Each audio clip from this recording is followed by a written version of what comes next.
ನಾನು ಮಾತಾಡ್ತಿರೋದು ಏನಂದ್ರೆ ಈ ಲೈಸೆನ್ಸ್ ಕೊಟ್ಟ ಅಂಗಡಿಗೆ ಒರಿಜಿನಲ್ ಇದ್ದವ್ರು ಕುಡಿಲಿ ನಾನು.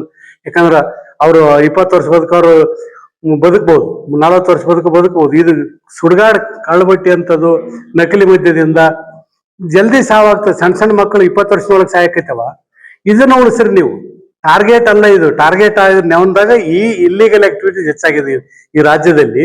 ಅದು ಹಳ್ಳಿಗಳಲ್ಲಿ ವಿತೌಟ್ ಲೈಸೆನ್ಸ್ ಕಿರಣಿ ಅಂಗಡಿ, ಪಾನ್ ಡಬ್ಬಿ, ಮನೆಗೆ ಇಟ್ಕೊಂಡು ಮಾರೋದು, ಇದು ಇಲ್ಲಿಗಲ್ ಆಕ್ಟಿವಿಟೀಸ್ ಹೇರಳವಾಗಿ ಆಗಿದೆ. ಇದು ದಯವಿಟ್ಟು ರಾಜ್ಯದ ತುಂಬಾ ನಿಲ್ಸ್ಬೇಕಂತ ಅಬಕಾರಿ ಕಮಿಷನರ್ ಬರ್ತೀನಿ. ಯಾಕಂದ್ರೆ ಕಮಿಷನರ್ ನಾನು ಬೋರ್ಡ್ ಮೆಂಬರ್ ಆದ, ಕಾಯಂ ಸದಸ್ಯ ಮಂಡಳಿ ಇವರೆಲ್ಲ, ಪೊಲೀಸ್ ಕಮಿಷನರು ನಾನು ಕಾಯಂ ಸದಸ್ಯ ಮಂಡಳಿ, ಈ ಅಬಕಾರಿ ಅವರು ಕಾಯಂ ಸದಸ್ಯ ಮಂಡಳಿ, ಅದೇ ರೀತಿ ಎಜುಕೇಶನ್ ಡಿಪಾರ್ಟ್ಮೆಂಟ್, ಕ್ರೀಡಾ ಇಲಾಖೆ, ಮಹಿಳಾ ಮತ್ತು ಮಕ್ಕಳ ಕಲ್ಯಾಣ, ಈ ಆರೋಗ್ಯ ಇಲಾಖೆ ಎಲ್ಲರೂ ನನ್ನ ಕಾಯಂ ಸದಸ್ಯ ಮಂಡಳಿ ಅದ. ಹಿಂಗಾಗಿ ಎಲ್ಲರಿಗೂ ಇದನ್ನ, ಯಾಕಂದ್ರೆ ರಿಪೋರ್ಟ್ ಇವತ್ತಿನ ತನಕ ಡೆತ್ ರಿಪೋರ್ಟು ಪ್ರಾಂಪ್ಟ್ ಆಗಿ ಡೆತ್ ರಿಪೋರ್ಟ್ ಇಲ್ಲ.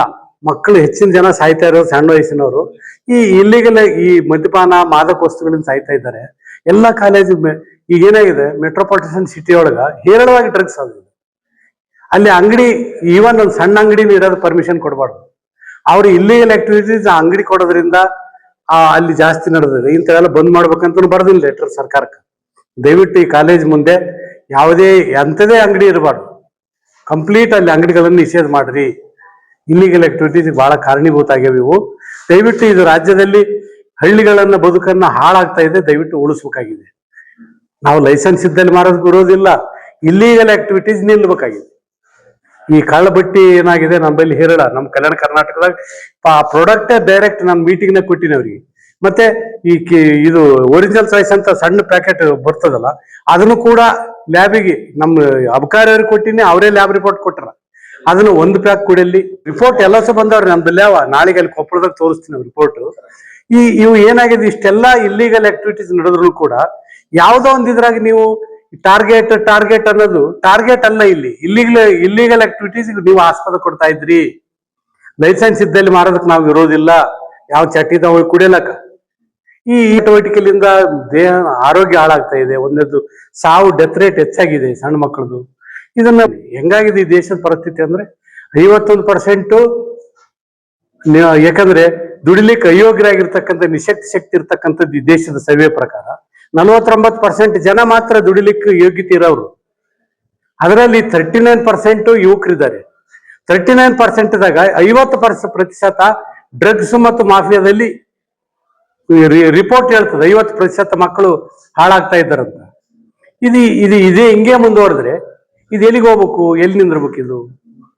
ಯಾಕಂದ್ರೆ ಬಹುಶಃ ಎಲ್ಲರಿಗೂ ಮಕ್ಕಳಿಗೆ ಅದೇ ಅಬಕಾರಿ ಅಧಿಕಾರಿಗಳಿಗೆ ಬಹುಶಃ ಕುಡಿಲಾರ್ದವನು, ಚಟ ಇರ್ಲಾರ್ದವನು ಬಹುಶಃ ಹಳೆ ಸಿಗಂಗಿಲ್ಲ ಮುಂದಿನ ದಿನಮಾನದಲ್ಲಿ.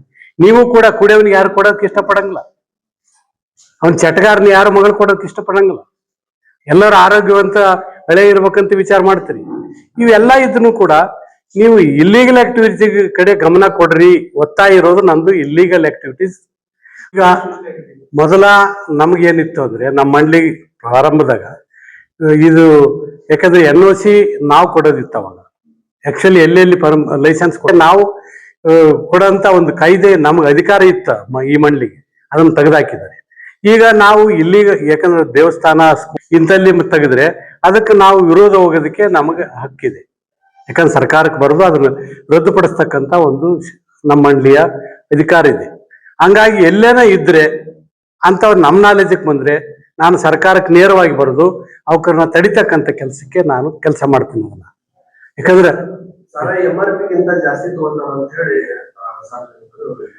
ಈಗ MRP ಏನಾಗಿದೆ ಅಂದ್ರೆ, ಒಂದು ನಿಮ್ಗೆ ಸುರುವಿನಿಗೆ ಪ್ರಾರಂಭ ಹೇಳಿದಾಗ ಎಲ್ಲಿ ಮಾಮಲ ಶುರುವಾಗಿದ್ದು ಅಲ್ಲಿ ನಿಜವಾಗಿ ಕಾನೂನು ಬಿಟ್ಟು ಬದುಕ್ತಾ ಇದ್ದಾರೆ. ಯಾಕಂದ್ರೆ ಯಾವ ಟೈಮಿಗೆ ಅಂಗಡಿ ತೆರಿಬೇಕಂತ ತೆರಂಗಿಲ್ಲ. ಬೆಳಿಗ್ಗೆ 5, 6, 4 ಬೆಂಗಳೂರಾಗ 4 ಗಂಟೆಗೆ ಅಂಗಡಿ ತೆರಿತಾರೆ ಮೆಜೆಸ್ಟಿಕ್. ಅದು ಇಲ್ಲ, ಅದು ಆಕ್ಚುಲಿ ಇಲ್ಲಿಗಲ್ ಆಕ್ಟಿವಿಟೀಸ್. ಅದು ಕಾನೂನು ಬದ್ಧವಾಗಿ ಯಾವಾಗ ಅಬಕಾರಿ ಅವರು ಇದು ಸ್ವೇಚ್ಛಾಚಾರ ಹೆಚ್ಚಾಗಿದೆ. ಟಾರ್ಗೆಟ್ ಅನ್ನ ನೆವಂದಾಗ ಸರ್ಕಾರನು ಇದು ಗಂಭೀರವಾಗಿ ಅದಕ್ಕೆ ಕಾನೂನು ಪಾಲನೆ ಮಾಡ್ತಾ ಇಲ್ಲ. ನಿಜವಾಗಿ ಅಬಕಾರಿ ಕಾಯ್ದೆಯನ್ನು ಅವ್ರು ಕಾಪಾಡಲೇಬೇಕು. ಅದ್ರ ಜೊತೆಗೆ ಅಬಕಾರಿ ಜೊತೆಗೆ ರೆವಿನ್ಯೂ ಇಲಾಖೆಯನ್ನು ಜೋಡಿಸಿದ್ದಾರೆ, ಅದೇ ರೀತಿ ಪೊಲೀಸ್ ಇಲಾಖೆ. ಈ 3 ಇಲಾಖೆಗಳು ಈ ಇಲ್ಲಿಗಲ್ ಆಕ್ಟಿವಿಟೀಸ್ ಅನ್ನ ತಡಿಬೇಕು. ಸಮನ್ವಯತೆ ಅಬಕಾರಿ, ಪೊಲೀಸ್ ಇಲಾಖೆ ಮತ್ತು ರೆವಿನ್ಯೂ ಇಲಾಖೆ, ಈ 3 ಜೊತೆಯಾಗಿ ಅಷ್ಟೇ ಕಾನೂನು ಪವರ್ ಇದೆ. ನಾನು ಯಾಕಂದ್ರೆ ಆ ಅಬಕಾರಿ ಕಾಯ್ದೆಯ ಬುಕ್ ಅನ್ನ ಓದಿದಾಗ ಈ ಅಷ್ಟೇ ಅಧಿಕಾರಿ ಇವ್ರಿಗೆ ಕೊಟ್ಟಿದೆ. ಈವನ್ ಪಿಡಿಒಗಳು ಕೂಡ ಗ್ರಾಮ ಪಂಚಾಯತಿ ಪಿಡಿಒದವ್ರನ್ನ ಕೇಸ್ ಮಾಡ್ಬೋದು, ಅವನಿಗೆ ಅಧಿಕಾರ ಅದು. RIಗೂ ಕೂಡ ಕೇಸ್ ಮಾಡೋದು ಅಧಿಕಾರ ಆಗೋದಿಲ್ಲ. ನಾವು ಒಂದು ಕನ್ಕ್ಲೂಷನ್ ಏನಂದ್ರೆ, ನಾವು ನಿಜವಾಗಿ ಮನುಷ್ಯನಲ್ಲಿ ಪರಿವರ್ತನೆ ಮಾಡತಕ್ಕಂತ ಒಂದು ಕಾರ್ಯಕ್ರಮ. ಇನ್ನೊಂದು ಸಣ್ಣ ಮಕ್ಕಳ ದಿನಮಾನಗಳಲ್ಲಿ ಸಣ್ಣ ಮಕ್ಕಳ ಆ ದಿಕ್ಕಿನಲ್ಲಿ ಹೋಗಿ ಆ ಚಟಗಳಿಗೆ ಬಲಿಯಾಗ ಜಾಗೃತಿಯನ್ನ ನಾವೆಲ್ಲರೂ ಸೇರಿ ಮಾಡ್ಬೇಕಾಗಿದೆ. ಇವತ್ತು ಹಟ್ಟಿ ಗ್ರಾಮ ಒಂದು ಊರು ಹೆಣ್ಮಕ್ಳಿಂದ ಅಂತ ಒಂದು ನಿರ್ಧಾರ ಆಗಿ ಆ ಊರಲ್ಲಿ ಮದ್ಯಪಾನ ಮಾಡ್ತಕ್ಕಂಥದ್ದಕ್ಕೆ ನಿಷೇಧ ಆಯ್ತಂದ್ರೆ ಇದೊಂದು ದೊಡ್ಡ ಬದಲಾವಣೆ. ಇದು ಕರ್ನಾಟಕ ರಾಜ್ಯಕ್ಕೆ ಇದು ಸಂದೇಶ ಹೋಗಂತ ಹಟ್ಟಿ ಗ್ರಾಮ. ಇದು ಕೊಪ್ಪಳ ಜಿಲ್ಲೆಯಿಂದ ಕರ್ನಾಟಕದ ಎಲ್ಲ ಹಳ್ಳಿಯಲ್ಲಿ ಮನುಷ್ಯತ್ವದ ಮೌಲ್ಯಗಳನ್ನ ಗಾಂಧೀಜಿ ಅದನ್ನು ಬಹಳ ಸ್ಪಷ್ಟವಾಗಿ ಹೇಳಿದ್ದಾನೆ. ಯಾಕಂದ್ರೆ ಬೆಂಕಿ ವಸ್ತುವನ್ನು ಸುಟ್ರೆ ಮದ್ಯ ಮತ್ತು ಮಾದಕ ವಸ್ತುಗಳು ಮೌಲ್ಯ ಮತ್ತು ಮಾನವೀಯತೆಯನ್ನ ಮತ್ತು ದೇಹವನ್ನ ಎಲ್ಲಾ ಸುಡ್ತದಂತಕ್ಕಂಥ ಮಾತನ್ನ ಹೇಳ್ತಾನೆ. ಸರ್ಕಾರಕ್ಕೆ ನೋಡ್ರಿ, ಅವರು ಸರಿದಿಕ್ಕಿನಲ್ಲಿ ಕೆಲಸ ಮಾಡಿದ್ರು. ಈಗ ಇಲ್ಲಿ ನಮ್ಮ CPI ಅವರು ಮಾಡ್ತಾ ಇದ್ದಾರೆ. ಇವ್ರು CPI ಅವರು ಒಂದು ಜನರ ಬದುಕಿನ ಕಡೆಗೆ, ಯಾಕಂದ್ರೆ ಜನ ಒಂದು ಈ ಕೆಟ್ಟ ಚಟಕ್ಕೆ ಬಲಿಯಾಗಿ ಅವ್ರ ಕುಟುಂಬ ಹಾಳಾಗಂಥದ್ದು, ಒಂದು ಕುಟುಂಬದ ಈ ಸ್ವಾಸ್ಥ್ಯನೇ ಹಾಳಾಗ್ತಕ್ಕಂಥ ಒಂದು ಜವಾಬ್ದಾರಿ ಕೆಲಸಕ್ಕೆ ಇವ್ರ ಕೈ ಮಾಡ್ತಾ ಇದ್ದಾರೆ. ಇದೊಂದು ಜಾಗೃತಿ ಕೆಲಸ. ಇವರು ಕಾನೂನು ನೌಕರಿ ಡ್ಯೂಟಿ ಟೈಮ್ ಬಿಟ್ಟು ಏನ್ ಮಾಡ್ತಾ ಇಲ್ಲ. ಪೊಲೀಸ್ ಸ್ಟೇಷನ್ ಬಂದಾಗ ಆ ಊರವ್ರು ಇರ್ಬೋದು, ಆ ವ್ಯಕ್ತಿ ಇರ್ಬೋದು, ತಿಳಿಸ್ತಾರೆ, ಇಲ್ಲಪ್ಪ ಈ ರೀತಿ ಹಾಳಾಗೋದು ನೀವು ತಪ್ಪಾದ, ದಯವಿಟ್ಟು ನಿನ್ನ ಬದುಕು ನಿನ್ನ ಕುಟುಂಬ ಸದೃಢವಾಗಿರ್ಬೇಕು, ಆರೋಗ್ಯವಾಗಿರ್ಬೇಕಂದ್ರೆ ಇಂಥ ಚಟಗಳಿಂದ ದೂರ ಇರೋಂಥ ಸಂದೇಶ ಅವ್ರು ಕೊಡ್ತಾರೆ. ಅದೇನು ಅಪರಾಧ, ಕಾನೂನು ಬಾಹಿರನಲ್ಲ, ಅಥವಾ ನೌಕರಿ ಒಂದು ಕಾಯ್ದೆಯ ಚೌಕಟ್ಟು ಮೀರಿನಲ್ಲ. ಮಾನವೀಯ ಮೌಲ್ಯಗಳು ಇಟ್ಕೊಂಡು ಯಾರು ನೌಕರಿ ಮಾಡ್ಬಾರ್ದು. ಮೌಲ್ಯಗಳಿದೆ ಮನುಷ್ಯನಲ್ಲಿ. ಯಾವುದೇ ಒಬ್ಬ ಅಧಿಕಾರಿ ಇದೆ, ಬಸವಣ್ಣ ಅದನ್ನ ಹೇಳ್ತಾನೆ, ಏನೇ ಆಗೋ ಮೊದಲು ನೀ ಮಾನವನಾಗಂತ. ನೀ ಎಂಥದೇ ಹುದ್ದೆಯಲ್ಲಿ ಇರು, ಮೌಲ್ಯ ಇಲ್ಲ ಅಂದ್ರೆ ನೀನು ಒಬ್ಬ ವ್ಯಕ್ತಿ ಆಗ್ತಿದಿ. ಅದು ಎಲ್ಲ ಒಂದು ಶರಣರು ಇಲ್ಲಿ ತಾನೆ ಎಲ್ಲರೂ ಮಹಾತ್ಮರು ಹೇಳಿರ್ತಕ್ಕಂಥ ಒಂದು ಸಂದೇಶ. ಅದು ನೋಡ್ರಿ, ಸರ್ಕಾರದ ನೀತಿ ಪಾಲಿಸಿ ಬಗ್ಗೆ ನಾ ಏನು ಮಾತಾಡ್ತಾ ಇಲ್ಲ. ಒಂದೇನಂತಂದ್ರೆ ಇಲ್ಲಿಗಲ್ ಆಕ್ಟಿವಿಟೀಸ್ ತಡಿಬೇಕು. ಅನಧಿಕೃತ ಸ್ಥಳಗಳಲ್ಲಿ ಕಿರಾಣಿ ಅಂಗಡಿ, ಪಾನ್ ಡಬ್ಬಿಗಳು, ಇಂಥವೇನು ಮನೆಗಳಲ್ಲಿ ಮಾರೋದಿರ್ಬೋದು, ಇಂಥವೆಲ್ಲ ನಿಲ್ಬೇಕು. ಅಲ್ಲ, ಕ್ರಮ ಸರ್ಕಾರಕ್ಕೆ ಹೇಳ್ಬೋದು ನಾನು, ಯಾಕಂದ್ರೆ ಕ್ರಮ ತಗೊಳ್ತಕ್ಕಂಥ ಅಧಿಕಾರ ನಾನು ಮಾಡ್ಲಿಕ್ಕಿಲ್ಲ. ನಾನು ಸಲಹೆ ಕೊಡ್ಬೋದು. ಎಜುಕೇಶನ್ ಡಿಪಾರ್ಟ್ಮೆಂಟ್ನಲ್ಲಿ ನಾನು ಫಸ್ಟ್ ಬೋರ್ಡ್ ಮೀಟಿಂಗ್ನಾಗ ಮಾಡಿದ್ದು ಏನಂದ್ರೆ, ಪ್ರೈಮರಿ ಸ್ಕೂಲ್ದಿಂದ ಅಪ್ ಟು ಡಿಗ್ರಿವರೆಗೆ ಮದ್ಯಪಾನ ಮತ್ತು ಮಾದಕ ವಸ್ತುಗಳ ಬಗ್ಗೆ, ನೈತಿಕ ಶಿಕ್ಷಣದ ಬಗ್ಗೆ ಇವೆರಡು ಪ್ರಬಲವಾಗಿ ಪಾಠಗಳಿರ್ಬೇಕು. ಮಗುವಿಗೆ, ಸಣ್ಣ ಮಗು ಇರಾಗ ಆ ಒಂದು ವಸ್ತುಗಳಿಂದ ಏನು ಹಾನಿ ಆಗ್ತದ ಅಂತಕ್ಕಂಥ ಮಾನಸಿಕ ಭಯ ಹುಟ್ಟಿಸ್ಬೇಕು ನಾವು. ಅವರು ಪರಿವರ್ತನೆ. ಇವತ್ತು ನಾವು ಬಾಲ್ಯದಾಗ ಈ ನಿರ್ಧಾರ ತಗೊಂಡಿವಂತೆ ಇವತ್ತಿನ ತನ ಸರಾಯಿ ಮುಟ್ಟಿಲ್ಲ. ಬಹುಶಃ ಕಷ್ಟಕ್ಕೆ ಮಂದಿ ಕುಡಿತಾರಂತಾರ. ಅಂದ್ರೆ ಮನುಷ್ಯನ ಮನಸ್ಸು ಗಟ್ಟಿ ಬೇಕಿಲ್ಲಿ, ಕಷ್ಟ ಅಲ್ಲ. ಬಹಳ ಜನ ಏನ್ ಹೇಳ್ತಾರ, ಕಷ್ಟ ಕುಡಿತಾನ ಅಂತ. ಮನುಷ್ಯನ ಮನಸ್ಸಿನ ಒಂದು ಸದೃಢತೆ, ಬದ್ಧತೆ ಬೇಕು.